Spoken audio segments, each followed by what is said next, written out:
बहुत स्वागत है आपका हमारे इस ख़ास शो इंडिया लीगल में। और आज का इंडिया लीगल बेहद ख़ास है क्योंकि अब धीरे धीरे हम ऐसे महीने में पहुंच गए हैं, ऐसे वक्त में पहुंच गए हैं जहां पर तमाम विद्यार्थी अपने भविष्य को लेकर चिंतित हैं और अब एडमिशन्स का दौर शुरू हो चुका है।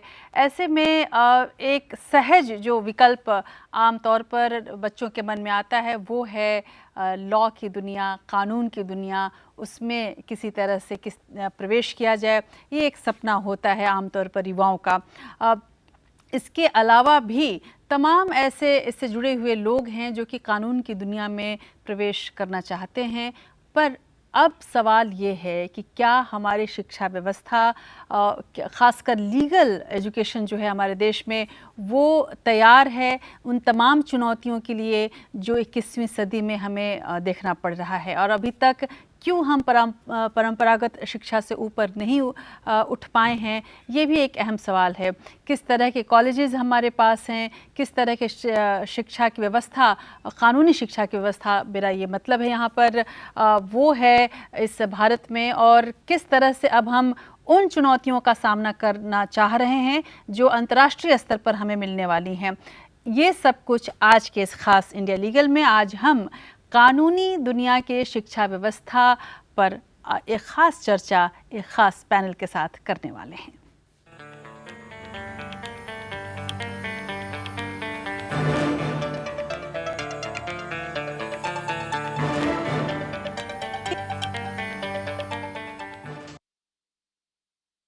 तो जैसा कि मैंने आपको बताया कि कानूनी शिक्षा भारत में एक उपेक्षित क्षेत्र रहा है। ये एक ऐसा क्षेत्र है जहां लंबे अरसे से बहुत ज़्यादा मूलभूत परिवर्तन नहीं हो पाया। पाठ्यक्रमों की जो अवधि है उसमें बदलाव और कुछ मौलिक विषयों को पाठ्यक्रमों में जोड़ने को छोड़ दें तो कानूनी शिक्षा में नएपन की कमी साफ तौर पर हम देख सकते हैं। देश में कानूनी शिक्षा किताबों की पढ़ाई तक सिमटी हुई दिखती है। कानूनी पढ़ाई में फील्ड प्रैक्टिस की कमी है। जैसा कि हम सबको पता है कि कानूनी पढ़ाई करने के बाद आमतौर पर जो एक सहज प्रगति होती है वो बच्चों की ये होती है कि वो जाके अदालतों में प्रैक्टिस करते हैं, पर हमारे यहाँ इसकी कमी दिखती है। ख़ासकर हमारी जो कानूनी शिक्षा की व्यवस्था है उसमें पढ़ाई के दौरान व्यवहारिक मसलों से जूझना छात्रों ने अभी तक साफ तौर पर नहीं सीखा है। पिछले कुछ वर्षों में वकीलों की भूमिकाओं को यदि आप देखें तो समाज में इनकी भूमिकाएं काफ़ी बदल गई हैं। बदले परिवेश में, बदले समाज में वकीलों को कई नई भूमिकाएं करनी पड़ रही हैं। आज के वकील नीति नियोजक भी हैं, व्यवसाय सलाहकार भी बन रहे हैं, समूहों के बीच वार्ताकार जिसको कहा जाए मीडिएटर भी बन रहे हैं, मध्यस्थता विशेषज्ञ, लॉबिस्ट आदि के रोल में काम करते हुए दिख रहे हैं। ये भूमिकाएं विशेषज्ञ ज्ञान यानी कि विशेष ज्ञान और ख़ास ट्रेनिंग की मांग करती हैं, जिसकी आज के कानूनी पढ़ाई में जो हम किताबी पढ़ाई के रूप में देख रहे हैं उसमें काफ़ी कमी है इसकी। और इसके लिए कानूनी पढ़ाई की मूलभूत व्यवस्था में बदलाव की कहीं न कहीं अब ज़रूरत महसूस की जा रही है। कानूनी शिक्षा सामाजिक न्याय को बढ़ावा देने में महत्वपूर्ण भूमिका निभाता है, इसमें कोई शक नहीं। कानूनी शिक्षा की गुणवत्ता बढ़ाने के लिए ये ज़रूरी है कि देश के बड़े कॉलेजों के साथ साथ हज़ारों की तादाद में जो छोटे शहरों और मुफस्सिल इलाकों के कानूनी जो शिक्षा देने वाले संस्थान हैं उन पर ध्यान दिया जाए। इन शहरों के लॉ कॉलेजों के पास समुचित व्यवस्था नहीं है, और ख़ासकर अगर छोटे शहरों की बात मैं करूं तो वहां तो आपको और भी अव्यवस्था देखने को मिलेगी। ऐसे में बड़े लॉ स्कूलों और जाने माने प्राइवेट लॉ कॉलेजों के आगे ये और ज़्यादा छोटे हो जाते हैं। लेकिन यहाँ पर एक बात बेहद गौर करने वाली है कि आज भी छोटे शहरों के लॉ कॉलेजों से ही करीब 98% छात्र वकालत की डिग्री लेकर कानूनी पेशे में आते हैं। बड़े कॉलेजों से तो आप जोड़ें तो लगभग महज 2% हैं जो वकील बनते हैं या उनसे वहाँ से डिग्री लेते हैं। इसलिए यहाँ पर जोर देना ज़रूरी है कि छोटे शहरों के लॉ कॉलेजों पर ज़्यादा ध्यान दिया जाए और ये भी ज़रूरी है कि निम्न स्तर के लॉ कॉलेजों पर लगाम लगे। ऐसे लॉ कॉलेज जिनके पास कोई सुविधा नहीं है, ऐसे लॉ कॉलेजेस जिनके पास कोई मूलभूत सुविधाओं की तो कमी है ही, टीचर्स तक नहीं है, ऐसे कॉलेजों के पर लगाम किस तरह से लगे, ये भी एक गंभीर समस्या है। मद्रास हाई कोर्ट ने इसे समस्या माना और करीब 1800 निम्न स्तर के लॉ कॉलेजों को बंद करने का सुझाव दिया था। अच्छे लॉ कॉलेजों की बात करें तो देश के नामी लॉ स्कूल भी, आपको आश्चर्य होगा और ये हमारे लिए बड़े अपमान की बात है कि विश्व स्तरीय रैंकिंग में अपनी जगह नहीं बना पाते हैं। QS world university subject ranking 2019 के मुताबिक महज एक भारतीय लॉ स्कूल ने अपनी जगह विश्व के टॉप 300 लॉ स्कूलों की फहरिस्त में शुमार करने में कामयाबी हासिल की थी। वैसे 1987 में national law school of India university यानी कि NLSIU बेंगलोर के साथ एक ऐसे प्रयोग को शुरू किया गया जिसके कारण देश में कानूनी शिक्षा की रूपरेखा में बदलाव आया। यहाँ पर देश का पहला पंचवर्षीय एकीकृत यानी BA LLB-H कार्यक्रम शुरू हुआ, जो कि बाद में 18 विभिन्न राज्यों और केंद्र शासित प्रदेशों में स्थापित 19 राष्ट्रीय विधि विश्वविद्यालयों या NLU के साथ सफलता की एक मिसाल बना है, इसमें कोई शक नहीं। 5 वर्षीय LLB कार्यक्रम आज प्रमुख और मुख्य धारा के कानून कार्यक्रम एक तरह से बन गया है और उसी के तहत बच्चे आजकल ज़्यादा पढ़ाई कर रहे हैं। हालांकि अन्य लॉ कॉलेजों के मौजूदा और कई और अधिक होने के साथ साथ संकाय या फैकल्टी की भारी कमी है। अहम बात यह भी है कि तमाम NLU को साथ जोड़ दें तब भी कानूनी पढ़ाई 2500 छात्र तक ही सीमित रहेगा, जो कि देश के कानून के छात्रों की संख्या का महज 2% है, उससे भी कम। आज निम्न स्तरीय लॉ कॉलेजों की भरमार है जहां पर वकीलों का मास प्रोडक्शन हो रहा है और ऐसे में आप समझिए कि गुणवत्ता पर कितना ज़्यादा असर पड़ रहा है, खासकर कानूनी पेशे पर इसका कितना असर पड़ रहा है और इससे ये पेशा कितना कमज़ोर हो रहा है। मसला राज्यों के विश्वविद्यालयों के जो एफिलिएटेड लॉ कॉलेजेज हैं उनके सिस्टम का भी है, जिसके कारण लॉ कॉलेज बेतहाशा खुल रहे हैं।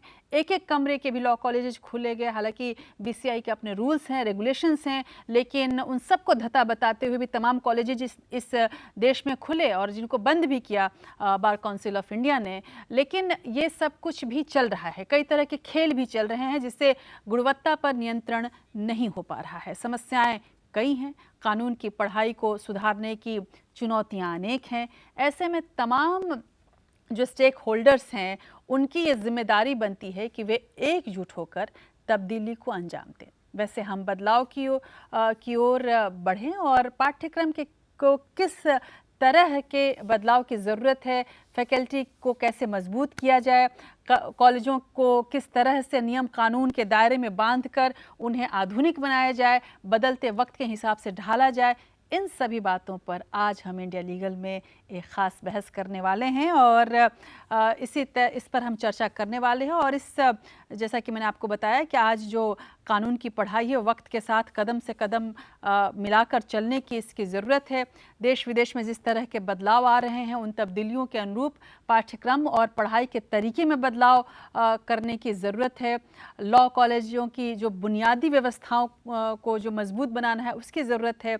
इसी पर आज के इस ख़ास जो व्यवस्था है इस पर एक रिपोर्ट पहले आपको दिखाती हूँ और उसके बाद हम अपने इस ख़ास कार्यक्रम में उन तमाम पैनलिस्टों से ज़िक्र करेंगे, चर्चा करेंगे और उनसे जानने की कोशिश करेंगे कि किस तरह से हम उस लक्ष्य की प्राप्ति कर सकते हैं जिसकी मैं लगातार आपसे ज़िक्र कर रही हूँ और उन चुनौतियों के बारे में आपको बता रही हूँ। हमारे पैनलिस्टों में आज एजुकेशनिस्ट भी हैं, जूरिस्ट भी हैं और वो तमाम लोग हैं जो सीधे तौर पर इस क्षेत्र से जुड़े हुए हैं। सबसे पहले ये रिपोर्ट देखिए।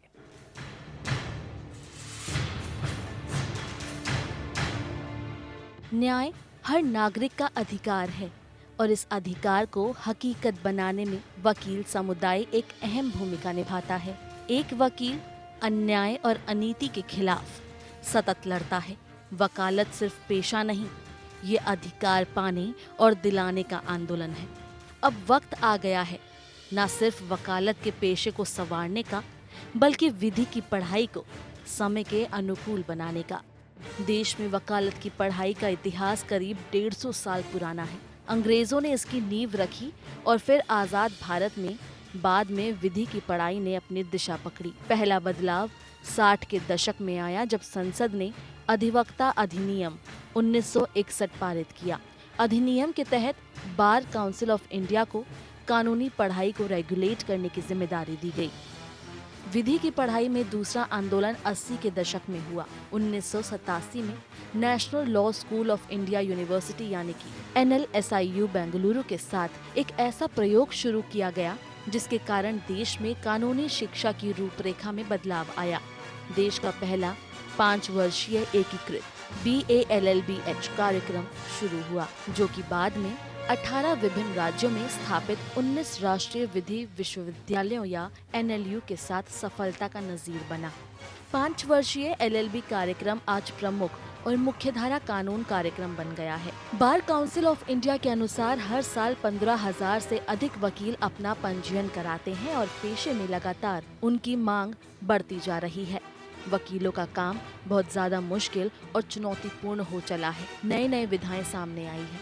आज के वकील व्यवसाय सलाहकार, मध्यस्थता विशेषज्ञ, लॉबिस्ट आदि के किरदार में काम करते दिख रहे हैं। न्यायिक प्रक्रिया और न्यायालयों में आर्टिफिशियल इंटेलिजेंस का अब इस्तेमाल होने लगा है। ऐसे में इसे पाठ्यक्रम में शामिल करने की जरूरत है। इसी तरह से नए टेक्नोलॉजी के भी समावेश की जरूरत है।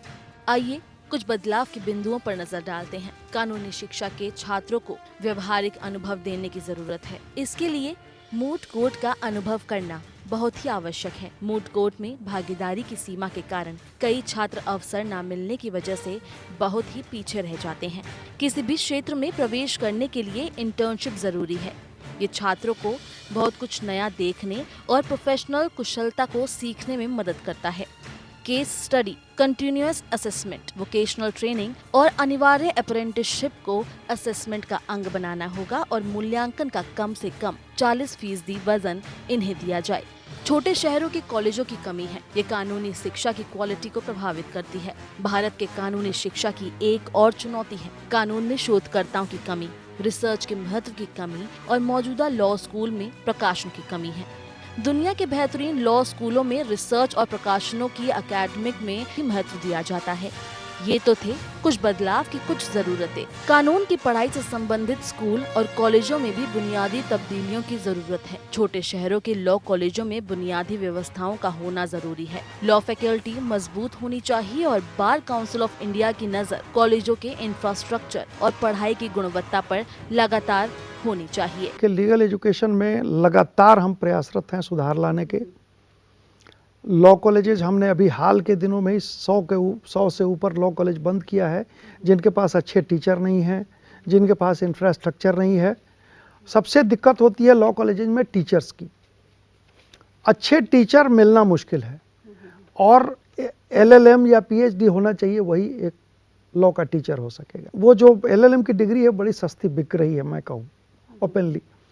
और टीचर का जो और टीचिंग का जो स्टैंडर्ड गिरता जा रहा है, उसके पीछे ये इसका बहुत बड़ा योगदान है। हम लोग लगे हुए हैं। अभी UGC ने या गवर्नमेंट ने कहा है कि LLM भी बार काउंसिल ऑफ इंडिया देखेगी। ऐसी तमाम कोशिशों के बाद हम देश में कानूनी शिक्षा को एक उम्दा स्तर तक ला सकते हैं और सामाजिक दायित्व निभाने वाले वकीलों की एक निष्ठावान फौज तैयार कर सकते हैं, जो न्याय दिलाने के अधिकार को सामाजिक क्रांति बनाए और उसी तेवर में अंजाम दे। Bureau report.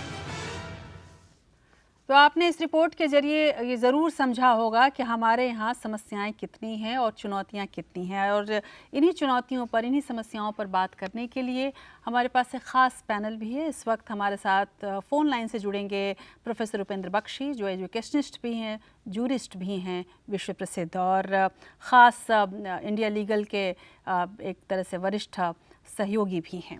और उसके साथ साथ हमारे साथ जुड़ रहे हैं जस्टिस राजेंद्र बाबू पूर्व मुख्य न्यायाधीश भारत के। हमारे साथ जुड़ेंगे जस्टिस भंवर सिंह, निदेशक जस्टिस भंवर सिंह जज भी रह चुके हैं और फिलहाल निदेशक हैं DME कॉलेज नोएडा के। और हमारे स्टूडियो के अंदर हमारे साथ बैठे हैं Ankur Gupta, head of department modern law, college of law Ghaziabad, doctor Pradeep Kulshreshtha, school of law Sharda university, professor Seema Singh, faculty of law Delhi university, professor Amarpal Singh, dean university school of law and legal studies, और गुरु गोविंद सिंह, इंद्रप्रस्थ यूनिवर्सिटी नई दिल्ली। और हमारे साथ हमारे बनारस स्टूडियो से जुड़ रहे हैं doctor Shamindra Tripathi, associate professor BHU। बहुत बहुत स्वागत आप सबों का। और इसके अलावा इन तमाम पैनलिस्टों के अलावा मैं आपको वो भी दिखाऊंगी, वो बाइट्स भी दिखाऊंगी जहां जब NLU की परिकल्पना की गई थी, प्रोफेसर माधव मेनन ने किया था उसकी परिकल्पना। और प्रोफेसर माधव मेनन हमारे संस्था के वरिष्ठ सहयोगी भी रह चुके हैं और वरिष्ठ एडवाइज़र भी रह चुके हैं। और उन्होंने जब हमसे बातें की थी तो किस तरह से उन्होंने ये शेयर किया था कि NLU की परिकल्पना जो उन्होंने की थी उसके पीछे की पृष्ठभूमि क्या थी, उस पर भी हम चर्चा करेंगे, वो भी आपको हम दिखाएंगे। इसके अलावा हमारे साथ हम उनकी भी प्रतिक्रिया दिखाएंगे बार काउंसिल ऑफ इंडिया की, कि किस आधार पर तमाम कॉलेजों के जो लाइसेंस कैंसिल किए गए बार काउंसिल ऑफ इंडिया की तरफ से, वो किस आधार पर किया गया था। बार काउंसिल ऑफ इंडिया के चेयरमैन प्रेसिडेंट मनन मिश्रा की वो बात भी हम आपके सामने रखेंगे। लेकिन फ़िलहाल हमारे साथ एक और अहम गेस्ट जुड़ रहे हैं। हमारे साथ नागर साहब जुड़ रहे हैं, और जो कि एक बड़े वकील भी हैं और साथ ही इस पूरे मसले पर एक ख़ास नज़र वो रखते हैं। भरत नागर साहब, बहुत बहुत शुक्रिया आपका इस स्टूडियो में आने के लिए। मेरा पहला सवाल अंकुर आपसे है।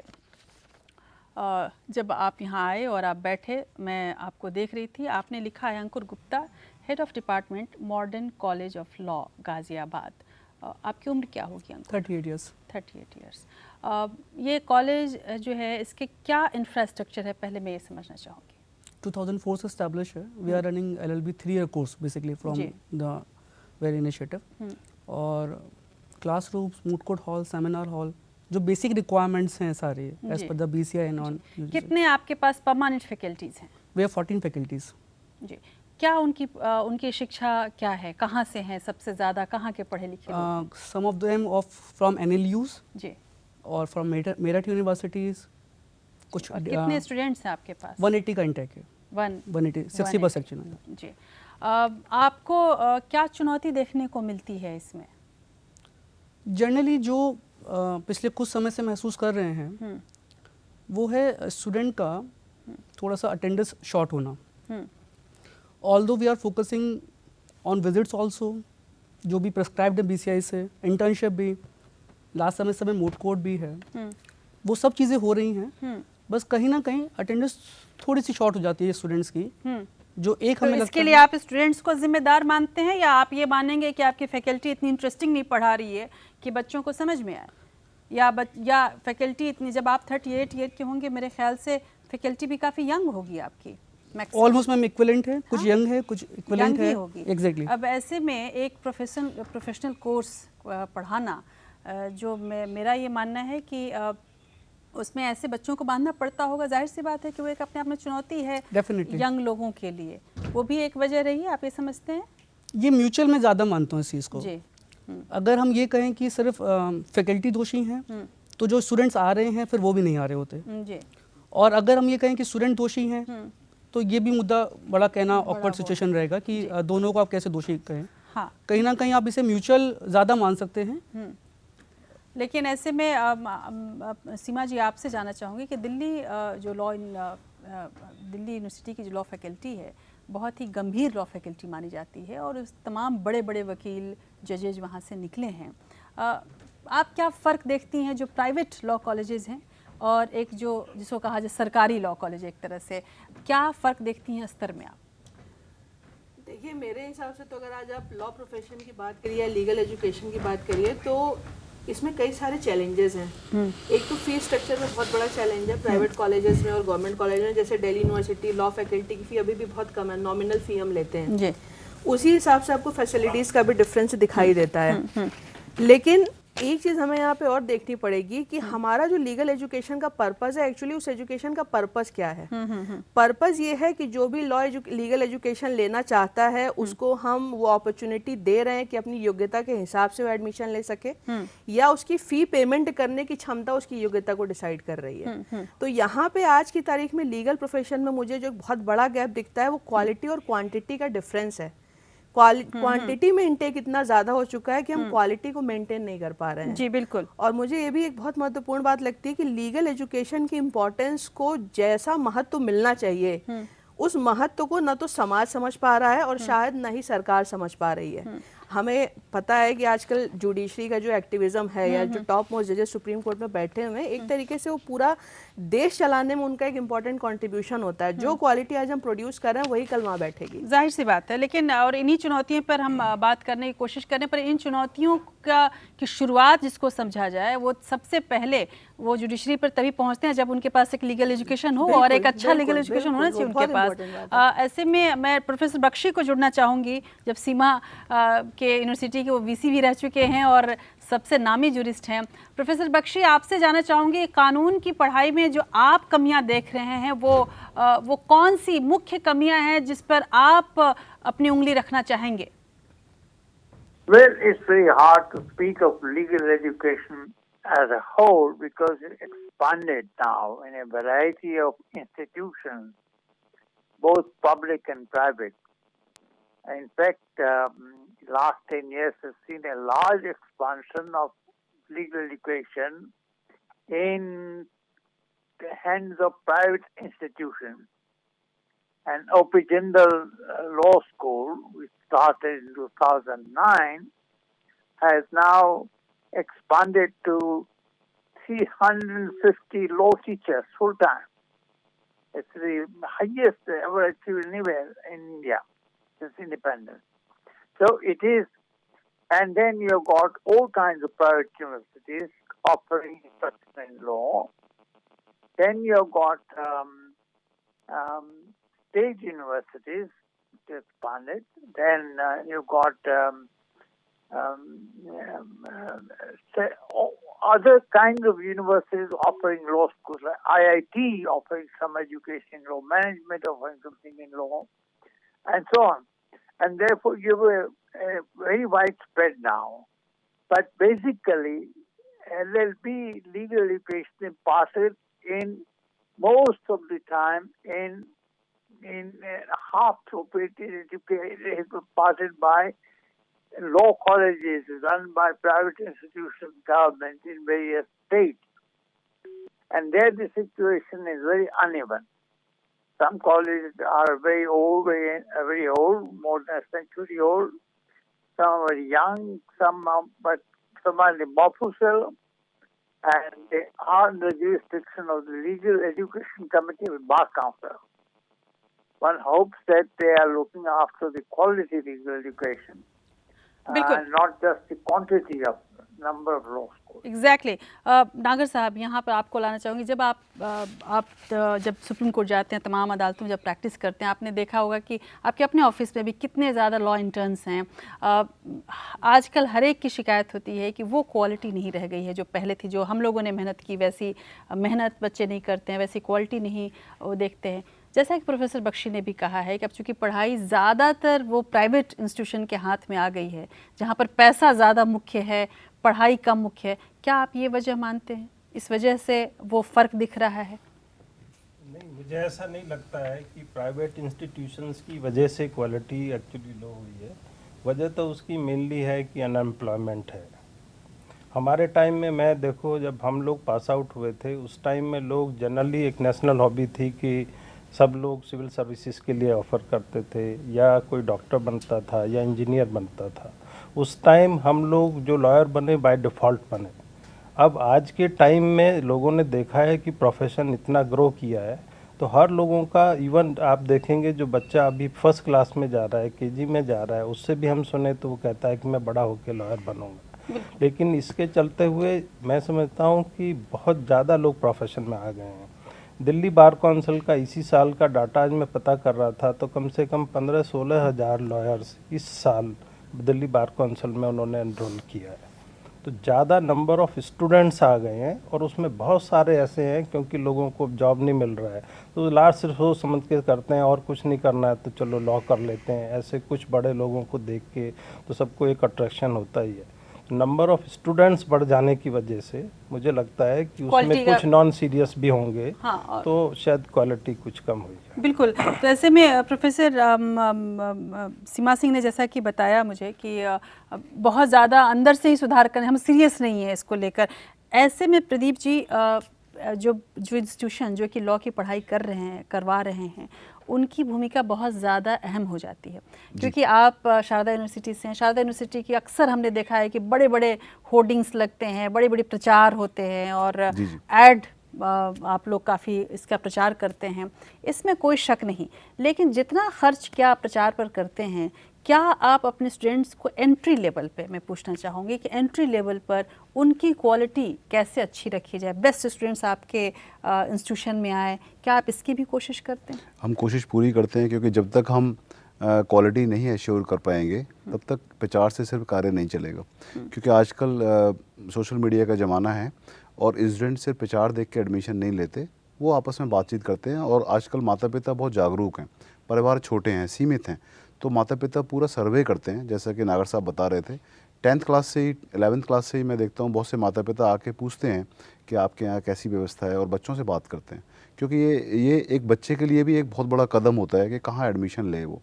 और इस टाइम स्टूडेंट के पास ऑप्शन बहुत है, जैसे NLUs का ऑप्शन है, और मैंने बहुत से विद्यार्थी हमारे हैं जो अगर पर NLU में तो 2% ही है जी, नहीं, दो भी नहीं, और उसका तो इतना टफ एग्जाम से कि उसमें जाना मुश्किल हो जाता है। NLU की भी जो हकीकत है, अगर आप ऊपर के टॉप 10 NLU हटा दें तो जो बाकी NLUs हैं वहाँ स्थिति बहुत खराब है।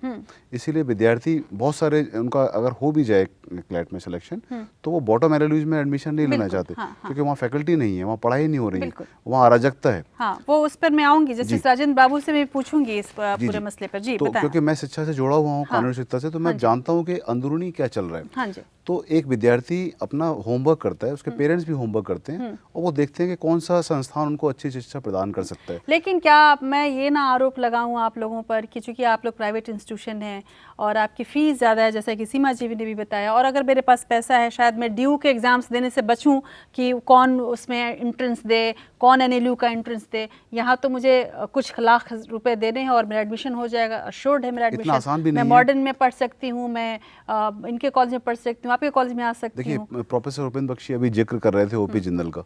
OP जिंदल 12 लाख रुपए साल की फीस लेता है, और भी बहुत सारे संस्थान हैं, इवन आजकल जो NLUs हैं उनकी भी फीस बहुत प्रोहिबिटिव है।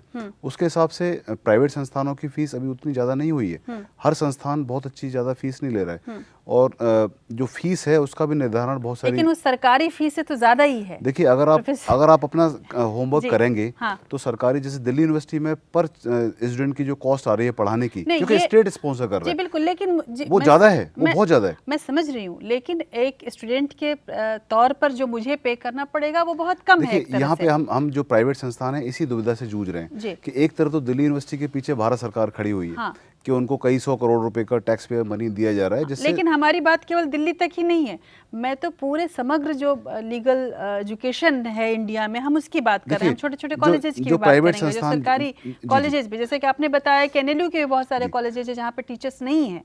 तो मेरा ये एक बड़ा अहम सवाल है, जस्टिस भंवर सिंह भी हमारे साथ जुड़ गए हैं, उनसे पूछूंगी। जस्टिस भंवर सिंह, आप बताएं कि आप जुडिशरी में भी रहे और एक इंस्टीट्यूशन के डायरेक्टर भी हैं आप, वो भी प्राइवेट इंस्टीट्यूशन के। ऐसे में ज़रूर मैं आपसे पूछना चाहूँगी कि आपको कौन सी चुनौती सामने दिख रही है? यहाँ पर अलग अलग मत है।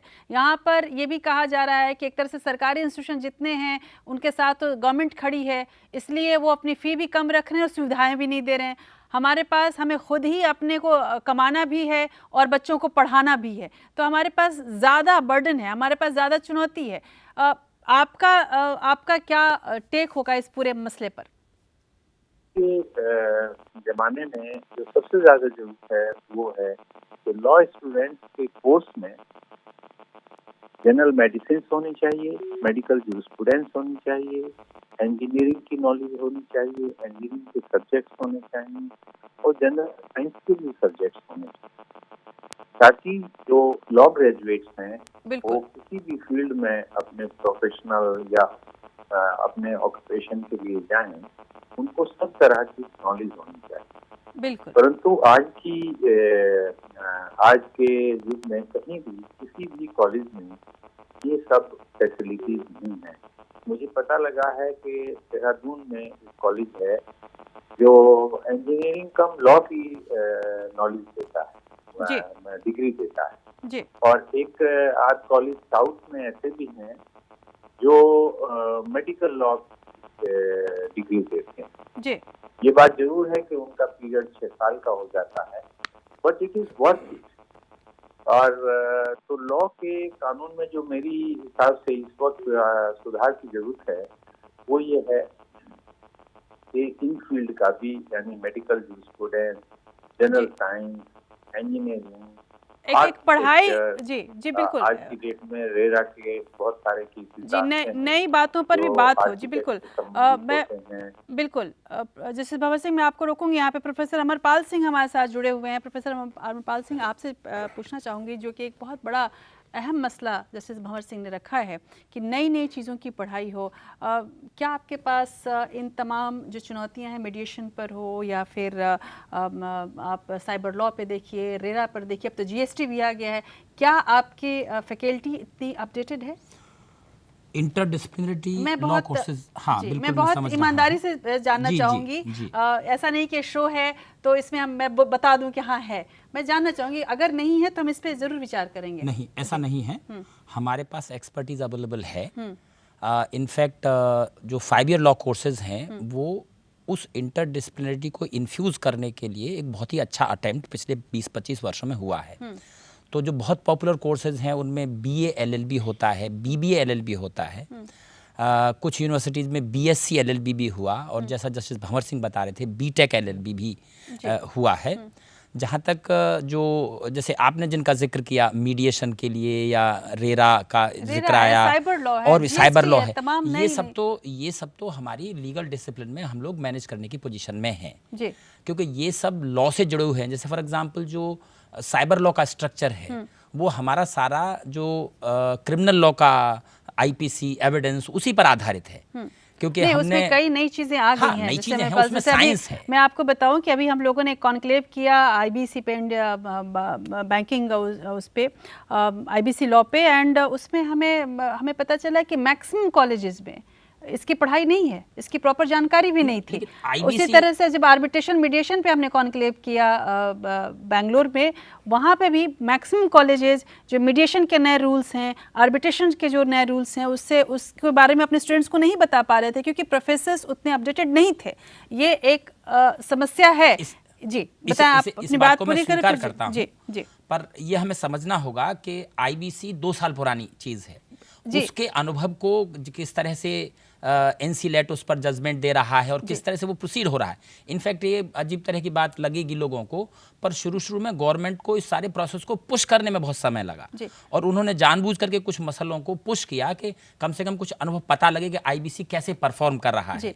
तो जब तक इसका ग्राउंड लेवल पर एक्सपेरिमेंट और उसको आने में भी पूरी व्यवस्था में समय तो लगता ही है। हम ऐसी व्यवस्था की बात कर रहे हैं जहां पर हम लाखों विद्यार्थियों को और लाखों कॉलेजेस को मैनेज कर रहे हैं, करोड़ों की संख्या में विद्यार्थी हैं, तो वो ओवरनाइट होना संभव नहीं है। नहीं, बिल्कुल। ये आर्बिट्रेशन मीडिएशन का मैं मानता हूं कि हम पिछले 15-20 वर्षों से काम कर रहे हैं। मेरे ख्याल से हिंदुस्तान के लगभग सभी लॉ कॉलेज में आर्बिट्रेशन मीडिएशन पढ़ाया जाता है कंपल्सरी कोर्स के रूप में।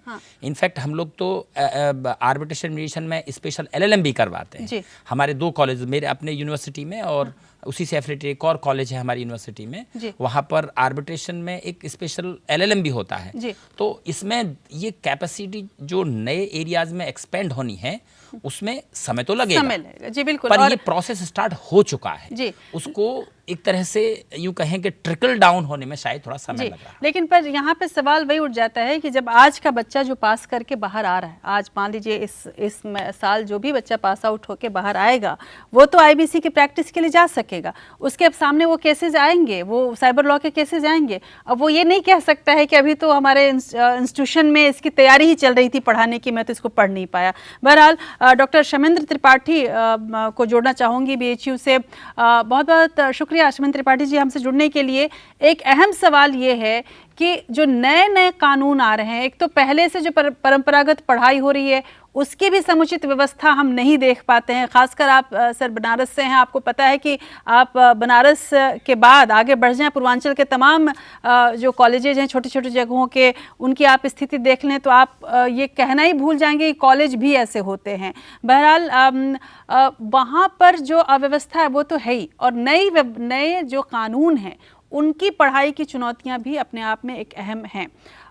तीसरा जो एक मुख्य बिंदु है कि जो सरकारी जो लॉ कॉलेजेस हैं उनकी क्वालिटी, उनकी गुणवत्ता, और एक जो प्राइवेट कॉलेजेस हैं उनकी क्वालिटी, उनकी गुणवत्ता में बड़ा अंतर है। कहीं ये अच्छा है, कहीं वो अच्छा है। आप इसके मूल में कौन सा कारण देख रहे हैं? सबसे पहली बात तो जो मुझे समझ में आती है कि पहले बार काउंसिल ऑफ इंडिया को जी पहले एक स्ट्रेटेजी बना लें कि आप northern, eastern, western and southern zone के हिसाब से पहले तो करिकुलम को पहले समझें आप। जी दिक्कत ये है कि एक कोई यूनिफॉर्म सिलेबस नहीं है और वो पॉसिबल भी नहीं है। सच बताएं आपसे जी कि अगर आप दिल्ली में बैठे हैं तो आप आर्बिट्रेशन, साइबर लॉस की बात ज्यादा करेंगे। बिल्कुल। आप ईस्टर्न यूपी जहां बनारस हिंदू यूनिवर्सिटी है उसकी लिटिगेशन के मैटर्स ही अलग हैं, उसकी लीगल एजुकेशन का डायमेंशन ही अलग है जी। तो इसका तो पहला तो है कि पहले आप इसको जस्टिफाई करिए ज्योग्राफिकली कि किस एरिया में कौन सा सिलेबस करिकुलम ज्यादा रेलिवेंट है, पहला। दूसरा, अनफॉर्चुनेटली जो 5 ईयर लॉ आया उसने एक गवर्नमेंट लॉ कॉलेजेस का और प्राइवेट जो NLUs हम लोग कहते हैं, उसको हम लोग NLUs और प्राइवेट में अगर ज्यादा अंतर न करें तो सबसे पहला तो फीस को पहले एक तो जस्टिफाई करना चाहिए कि क्लैट के थ्रू जो नेशनल लॉ स्कूल में स्टूडेंट्स आ रहे हैं उनका फीस स्ट्रक्चर ही एकदम अलग है। और जो गवर्नमेंट लॉ कॉलेजेस हैं जैसे BHU है हमारी, BHU 1962 में पहला इंस्टीट्यूशन था जिसने मूट कोर्ट का कॉन्सेप्ट स्टार्ट किया जी। लेकिन दिक्कत ये है कि लैंग्वेज बैरियर एक है, मतलब यूपी, बिहार और जो टुवर्ड्स नॉर्थ ईस्ट साइड आप जाएंगे तो लैंग्वेज एक बैरियर है। तो पहले तो सिलेबस करिकुलम पहले डिफाइन किया जाए, करिकुलम पहले अलग-अलग जी बिल्कुल क्षेत्र के हिसाब से करिकुलम हो और उसके बाद उस हिसाब से फीस स्ट्रक्चर की बात हो और फैकल्टी को उसी हिसाब से ट्रेंड किया जाए। मैं फिर आऊँगी आपके पास डॉक्टर त्रिपाठी, लेकिन इस वक्त जस्टिस राजेंद्र बाबू हमारे साथ जुड़ रहे हैं। जस्टिस राजेंद्र बाबू, बहुत स्वागत है आपका इस शो में। मैं आपसे जानना चाहूँगी कि बात ये हो रही है कि करिकुलम कैसे अलग अलग रखा जाए, क्योंकि हमारा जो देश है वो इतना विभिन्न है, तरह तरह की कानूनी जो भिन्नता भी वहाँ पर बहुत देखने को मिलती है। लेकिन जो एक फैकल्टी के रूप में, क्योंकि अंततः पढ़ाना तो टीचर्स को है, स्टूडेंट को, वो जो जानते हैं वही दे पाएंगे।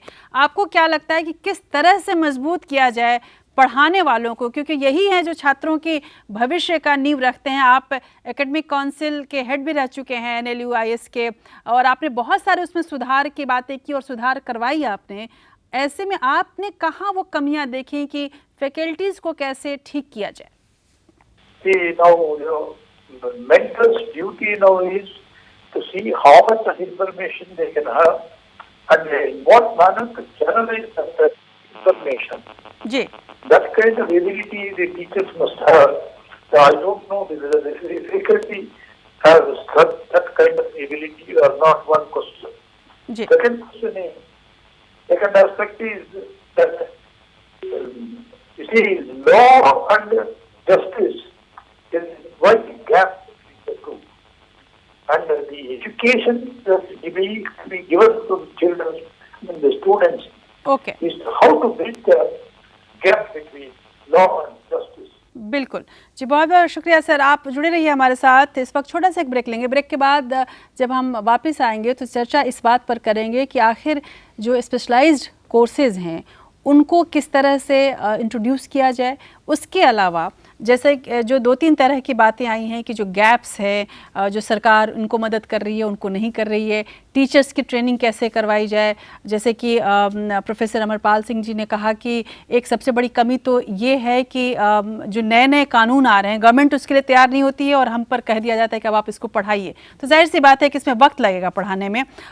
इन तमाम बातों पर भी हम जिक्र करेंगे और इसके साथ साथ हम आपको ये भी दिखाने की कोशिश करेंगे कि जो ये नए कॉलेजेस हैं, जिन्होंने, जिसको कहा जाए एक तरह से एक भाषा, एक उपमा दी जाती है कि मशरूम की तरह से कॉलेज ये खुल गए हैं, जो ये मशरूमी पढ़ाई हो रही है उसका नुकसान क्या है, ये भी समझने की कोशिश हम करेंगे। फिलहाल एक break.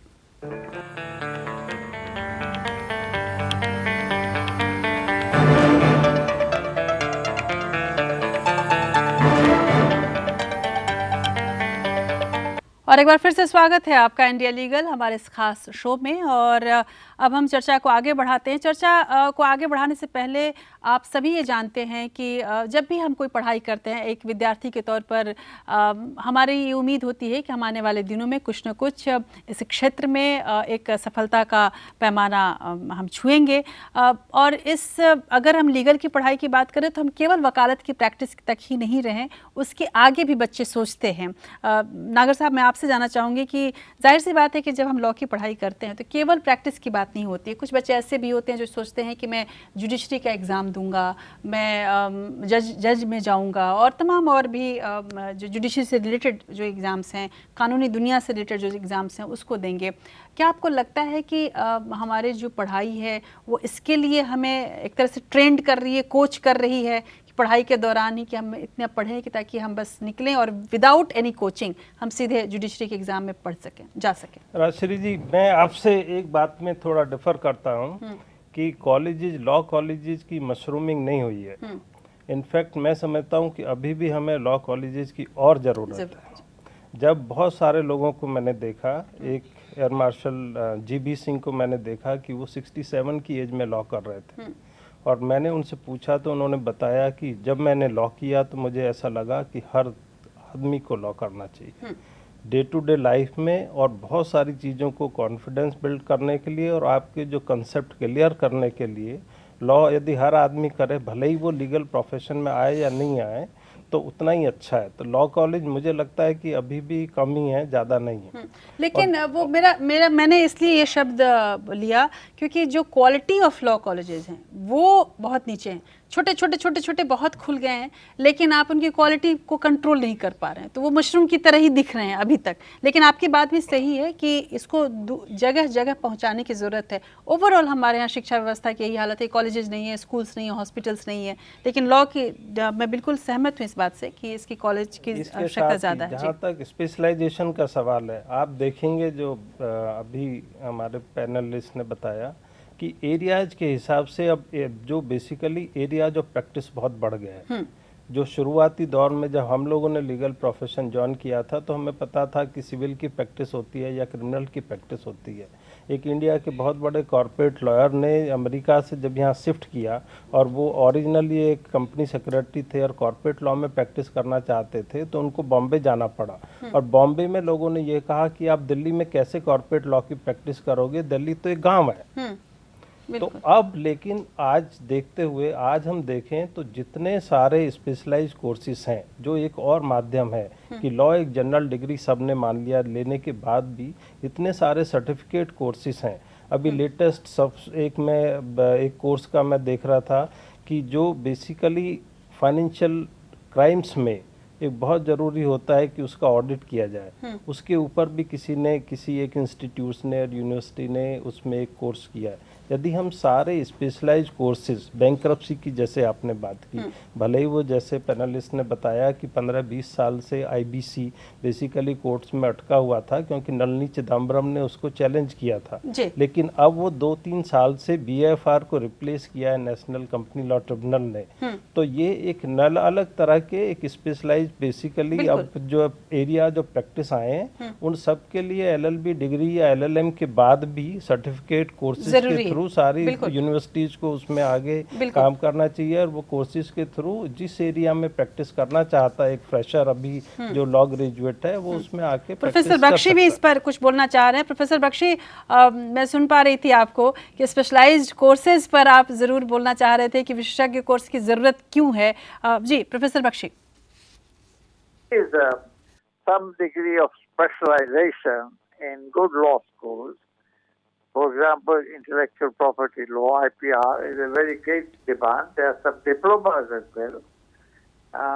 The IPR, the labor law, the relations, the taxation, there is specialization. Most central university law schools and also the law schools are run by private institutions, but at LLB level, the specialization is basically in IPR and taxation and things like that. Definitely, criminology and so on. Yeah. But more need is pressing for new areas. For example, like climate change, there is not a single law school which offers courses. बिल्कुल, लेकिन जी पर professor Bakshi, यहाँ पर एक सवाल ये भी उठता है कि ये स्पेशलाइज्ड कोर्स या फैकल्टी को ज़्यादा ट्रेंड करना, स्टूडेंट्स को ज़्यादा से ज़्यादा कोर्सेज उपलब्ध कराना, ये तो तब हो जब हमारे अंदर मूलभूत जो सुधार हैं वो हो जाएं। आपको क्या लगता है कि जो मूलभूत सुधार हैं उसकी कौन कौन सी ऐसी चीज़ें हैं जिस पर सबसे ज़्यादा जोर देने की ज़रूरत है? Through that, in long life, I myself chaired a committee or convener of the UGC, first UGC Curricular Development Committee in 1984. Yes. And we submitted, we were 12 people, and we submitted a reform agenda in which we elaborated our notion, two notions. One is legal education as liberal arts education. Anybody can have it. As professional education. The idea of both, in fact, was that you prepare soldiers for constitutional justice. Definitely, but that you can do, Professor Bakshi. I don't think so that private colleges are able to do that. Ankur is with me. Ankur, मैं आपसे जानना चाहूँगी, जैसे professor Bakshi ने बताया कि उन लोगों ने तब एक कमेटी बनाई और किस तरह से लिबरल एजुकेशन किया जाए वो उस पर उन्होंने काम किया। लेकिन यहाँ प्रदीप जी भी बैठे हैं और अमरपाल सिंह जी बैठे हैं और आप भी बैठे हैं। मैं आप लोगों से दरअसल आपसे जानना चाहूँगी कि एक आपने अगर कुछ नया चेंज आप करना चाहें तो आपके पास एक बार काउंसिल ऑफ इंडिया की लाठी है और वो लाठी आप पर पड़ सकती है, आपको ये डर रहता है, आपको लगता है कि उस वजह से आप लोग बहुत ज़्यादा प्रयोग नहीं कर सकते, जितना कुछ मिल गया बस किसी तरह से उसको निभाओ और स्टूडेंट्स को एक तरह से फैक्ट्री की तरह आप निकालते जा रहे हैं? नहीं, ऐसा नहीं है मैम कि अगर हम जो बेसिकली कोर और ऑप्शनल पेपर्स हैं या जो कोर्स करिकुलम BCI ने डिज़ाइन कर दिया है, आपके पास उससे ज़्यादा है कुछ करने के लिए, आपके पास टेक्निक्स दूसरी भी हैं। फॉर एग्जाम्पल, जैसे भी आपसे मैंने कहा कि बेसिकली 1 मंथ इंटर्नशिप प्रिस्क्राइब्ड है, आपके पास ऑप्शन है, मूड कोर्स 6 सेमेस्टर में है, आपके पास ऑप्शन है कि आप फर्स्ट सेमेस्टर से मूड कोर्स पढ़ा सकते हैं। BCI मना नहीं कर रहा हम लोगों को, BCI एक्स्ट्रा एफर्ट डालने के लिए कभी मना नहीं कर रहा है कि जो हमने कहा है वो तो करना ही है, उनका सिर्फ इतना कहना है कि वो तो आपको करना ही है, एक्स्ट्रा एफर्ट आप जो डालना चाहें वो डाल सकते हैं। अगर कॉलेज लेवल पर जैसे कि कोर्स की बात हो रही है, फॉर एग्जाम्पल ILI और बहुत सारे इंस्टीट्यूशंस हैं जो सर्टिफिकेट कोर्स करवा रहे हैं, उसके लिए लॉ करना भी ज़रूरी नहीं है। तो अगर कोई भी कॉलेज है, वो प्राइवेट हो चाहे वो गवर्नमेंट हो, तो उसका भी इनिशिएटिव ले सकता है, उसके लिए BCI नहीं मना कर रहा है कि आप वो सर्टिफिकेट कोर्स नहीं करवा सकते हैं। मैं अपनी तरफ का मैं मतलब फ्रॉम फैकल्टी या फिर मैनेजमेंट कुछ भी कह सकते हैं, आप जो इनिशिएटिव एक्स्ट्रा लेना चाह रहे हैं, जहाँ तक मुझे उम्मीद है या मैं जितनी मेरी पर्सनल नॉलेज में है, तो BCI इसको मना नहीं कर रहा है। जस्ट उसको बिल्कुल सिंपल कॉन्सेप्ट ये है कि जो हमने बोला वो मैं समझ रही हूँ कि BCI मना नहीं कर रहा है, लेकिन आप क्या करवाने में सक्षम अपने आप को पाते हैं कि हम ये नए सर्टिफिकेट कोर्सेज करा देते हैं या हम आपके पास इस तरह से स्पेशलाइज्ड फैकल्टीज हैं जिसके तहत आप जो नए कोर्सेज हैं, बिल्कुल जैसे सर ने भी कहा एग्जैक्टली, जो अभी 1 या 2 साल पहले इंट्रोड्यूस हुआ है, और फैकल्टी अगर हम लोग एक्सपीरियंस फैकल्टी लें, देखिए कहाँ दिक्कत कहाँ थी, आप एक्सपीरियंस फैकल्टी लें तो वो पुरानी फैकल्टी होगी जिसने कम से कम 4-5 साल 10 साल पहले काम किया होगा, और अभी जो नई फैकल्टी है उस पर एक्सपीरियंस नहीं होगा। तो अगर हम उस व्यक्ति को लें जिसने अभी वो कोर्सेज किए हैं जो अभी इंट्रोड्यूस हुए हैं, तो वो तो उनको इजीली पढ़ा सकता है।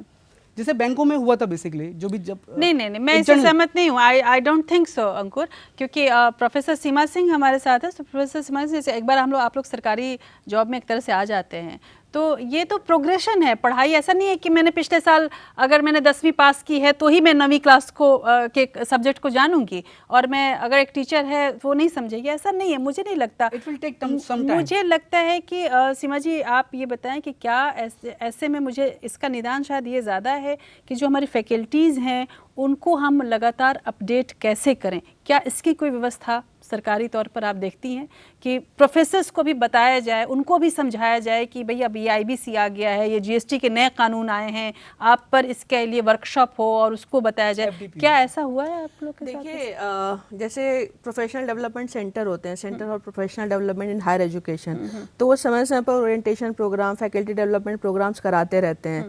लेकिन मुझे स्वीकारने में कोई दिक्कत नहीं है कि नई चीज़ों को लेकर के अभी भी एकेडमिक्स में उतना ज़्यादा, जैसे अभी आपने इंसॉल्वेंसी एंड बैंक्रप्सी कोड की बात करी, बहुत कम जगहों पे इन चीज़ों को टीचर्स के साथ डिस्कस किया गया है।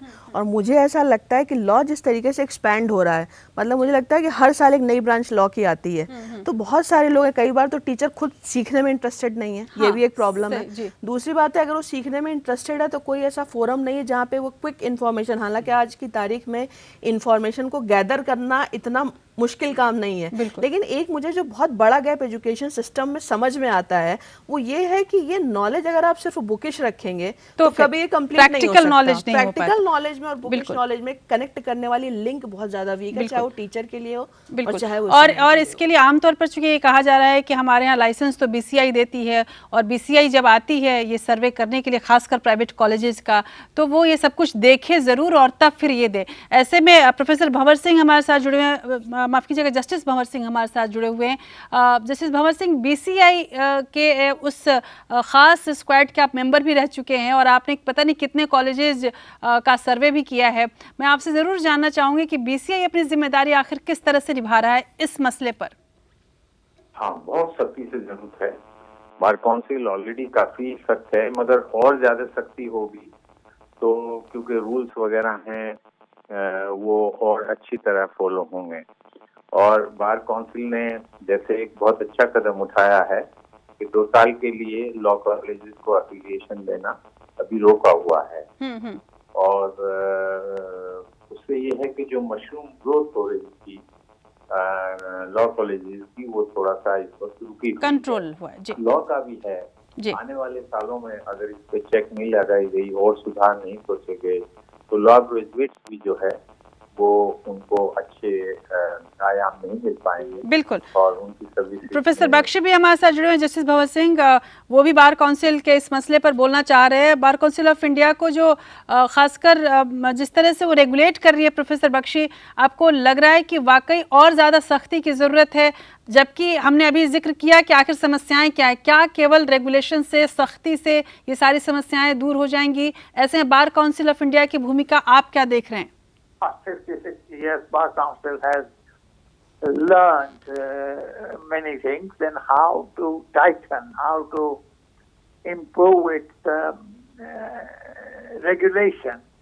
It has learned many worthwhile lessons, and its Legal Education Committee is more empowered today than it was many years ago. So they are doing enforcing attendance, they're enforcing buildings norms, and infrastructure library norms for adult education. बिल्कुल, लेकिन लेकिन professor Bakshi, तमाम सख्ती के बावजूद, इन तमाम चर्चा के बीच एक और वो भी जिक्र लाना चाहूँगी। अभी हाल फिलहाल में हमने रिपोर्ट पढ़ी, नालसार हैदराबाद का एक रेपुटेटेड लीगल इंस्टीट्यूशन जिसको कहा जाए, वहाँ पर भी तमाम तरह की समस्याएं हुई। यहाँ तक कि ये माना गया कि वहाँ के बच्चे ड्रग एडिक्ट हैं, हो रहे हैं धीरे धीरे। इसके अलावा जो एक सर्वे था, एक कमेटी भी बनी NLU को लेकर भी, और वहाँ पर भी माना गया कि बच्चे नॉन सीरियस होते जा रहे हैं। नेशनल लॉ यूनिवर्सिटी का जो एक्सपेरिमेंट हुआ था वो आप ऐसे में कितना सफल पाते हैं? इसके पहले कि आप ये जवाब दें, मैं प्रोफेसर माधव मेनन की वो बाइट ज़रूर दिखाना चाहूँगी जब उन्होंने हम लोगों से ये शेयर किया था कि NLU एनएलयू का जो कॉन्सेप्ट था वो कॉन्सेप्ट आखिर क्यों आया था इस देश में और उस वक्त लक्ष्य क्या था?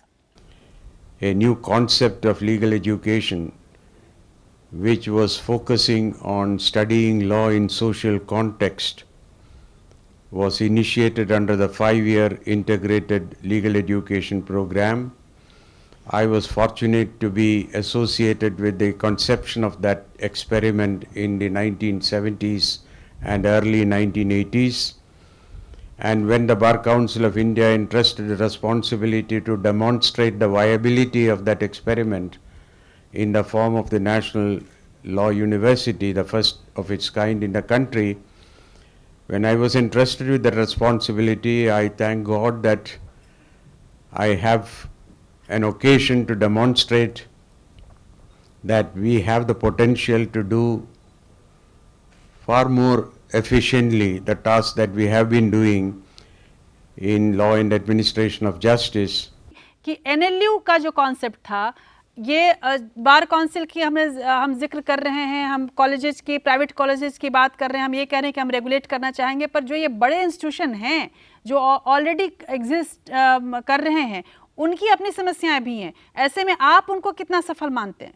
Well, naturally, it is certainly very good as far as the students are concerned because they go after 10 plus 2 and do a 5-year course. Ji. So they compete with doctors and architects and the learned professionals. They go from a school level only, like engineers. So they make a career choice. So they are highly motivated. Ji. The faculty is, the staff ratio is very good. Ji. So they are doing on the whole very well. But there are some old law schools like the Bangalore one, which I worked with for 12-13 years as the director designate, the National Law School at Hyderabad, the National Law School Dwarka. These things, there are some older law schools that work very well. And there are some new law schools that are finding their feet. And जी, लेकिन जी उनकी जो समस्याएं हैं वो अभी हैं, उस पर भी जिक्र करना होगा और बहुत ज़रूरी भी हैं। प्रोफेसर डॉक्टर प्रदीप कुलश्रेष्ठ हमारे साथ हैं और प्रोफेसर अमरपाल सिंह जी भी। आप लोगों से जानना चाहूँगी सर, पहले प्रदीप जी आपसे, कि एक बेंचमार्क हमने मान लिया एनएलयू का, एनएलयू का एक बेंचमार्क है। हालांकि मैंने कुछ समस्याओं का जिक्र किया और वो रिपोर्टेड समस्याएं हैं, लेकिन ऐसे में आप एक प्राइवेट इंस्टीट्यूशन के तौर पर कहाँ पाते हैं, उस पैमाने पर अपने आप को कहाँ पाते हैं? क्या आपको लगता है कि नहीं अभी दूरी, बहुत ईमानदारी से, कि अभी एक लंबी दूरी तय करनी है? देखिए, जहाँ तक मैंने आपको पहले भी बताया था कि हमारे पास 20 से ज़्यादा एनएलयू हैं इस टाइम, और जो टॉप 5-6 एनएलयूज हैं वो अच्छा कर रही हैं। और स्टूडेंट का अगर टॉप 5-6 एनएलयू में एडमिशन नहीं होता है, और जैसा आपने खुद भी बताया था कि 2% से भी कम छात्रों को वो कैटर कर रही हैं, और स्टेट इज सपोर्टिंग देम। और हमारा जो प्राइवेट जो यूनिवर्सिटी का जो कॉन्सेप्ट है वो सेल्फ फाइनेंसिंग पर ज़्यादा है। तो अगर हम सेल्फ फाइनेंसिंग पर रहेंगे, स्टेट हमको सपोर्ट नहीं करेगा, तो हमको फीस अपनी ज़्यादा रखनी पड़ेगी। और जब हम फीस ज़्यादा रखेंगे तो हमें सर्वाइव करने के लिए एडमिशन नॉर्म्स में भी कहीं ना कहीं हम उतनी सख्ती नहीं रख सकते। तो हमको एक मिक्स एंड मैच करके चलना पड़ेगा। हम मेधावी स्टूडेंट्स को भी लेंगे और हम अपने सर्वाइवल के लिए हो सकता है हमें कुछ एवरेज बच्चों को भी लेना पड़े। बिल्कुल। प्रोफेसर अमरपाल सिंह जी, जब आप अपने यूनिवर्सिटी की तरफ से किसी को एक तरह से देते हैं ये अधिकार कि आप खोल सकते हैं, एक लॉ कॉलेज खोल सकते हैं, तो किस तरह के पैमाने का ख्याल रखते हैं? इंद्रप्रस्थ यूनिवर्सिटी का एक मॉडल है कि उसकी अपनी बेसिक रिक्वायरमेंट्स होती हैं कि ये इंफ्रास्ट्रक्चर फैसिलिटीज़ हों तो आप अपना लॉ स्कूल शुरू कर सकते हैं। उसमें बार काउंसिल इंडिया का भी रोल आता है। तो यूनिवर्सिटी भी देखती है इन चीज़ों को, पर बार काउंसिल ऑफ इंडिया के जो बेसिक पैरामीटर्स हैं उन्हें फुलफिल करना होता है। लेकिन जहाँ तक स्टैंडर्ड्स का, जैसे आपने एनएलयू के बेंचमार्क का बात की, मुझे लगता है कि एनएलयूज़ का 5-6 का, जैसे प्रदीप जी ने जिक्र किया, उनका स्टैंडर्ड बहुत अच्छा है, ये हम मानते हैं। लेकिन इससे भी आगे जहाँ और भी है, हमें ये मान के चलना चाहिए। कुछ एक ऐसी चीज़ें हैं जो दिल्ली यूनिवर्सिटी एक्सपेरिमेंट कर पा रही है, जो लॉ स्कूल्स नहीं कर पाए हैं, या आईपी यूनिवर्सिटी कर पा रही है और लॉ स्कूल्स नहीं कर पाए हैं। तो मैं ऐसा नहीं मानता कि केवल लॉ स्कूल्स को ही हम बेंच मार के चलें। हालांकि वो बहुत अच्छा किया है 5-6 लॉ स्कूल्स ने, इसे हमें स्वीकार करना होगा। जी बिल्कुल, बहुत बहुत शुक्रिया आप सबों का। वक्त बिल्कुल ख़त्म हो चला है और ये समस्या इतनी गंभीर है कि महज 1 घंटे में इसको सुलझाया नहीं जा सकता। ये हमने छूने की कोशिश की है, लेकिन इसमें कोई शक नहीं कि ये बहुस्तरीय इस समस्या में बहुत कुछ सुधार की ज़रूरत है और इसमें सरकार को, शैक्षणिक संस्थानों को और उन तमाम व्यवस्थाओं को जो कि इसमें अपनी सहभागिता रखती हैं, उनको एक साथ आने की ज़रूरत है। और इसकी शुरुआत ऊपर से नहीं बल्कि नीचे से होगी, क्योंकि हमारे यहाँ प्राथमिक शिक्षा पर भी जोर अभी तक उस तरह से नहीं है जिस तरह से अन्य देशों में है। जब हमारी नींव ही कमज़ोर हो जाती है तो किस तरह से हम परिकल्पना कर सकते हैं कि हम एक फलदार वृक्ष की प्राप्ति हमें हो सकती है।